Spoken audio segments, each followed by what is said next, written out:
রাসূলুল্লাহ সাল্লাল্লাহু আলাইহি ওয়াসাল্লাম কদরের রাতগুলোতে কি কি ইবাদত করতেন। আমি খুঁজে 5টা আমলের কথা পেয়েছি বিশেষভাবে।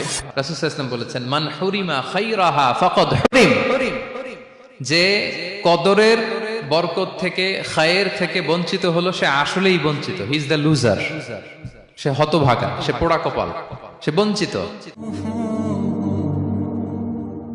লাস্ট 10 days অফ রমাদান খুব গুরুত্বপূর্ণ, সবচেয়ে the cream time of Ramadan. I repeat, এটা রমাদানের একেবারে মাহেন্দ্রক্ষণ।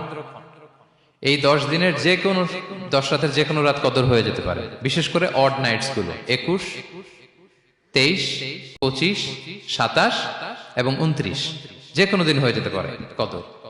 সো বুদ্ধিমানের কাজ হচ্ছে আমরা যেন রমাদানের শেষ 10 রাতে লাগাতার একইভাবে একই স্পিডে আমরা যেন ইবাদত করি। কোন রাতে বেশি করলাম, হয়তো 27-এর রাতে আমি খুব ভাব গাম্ভীর্য নিয়ে, খুব আবেগ নিয়ে ইবাদত করলাম।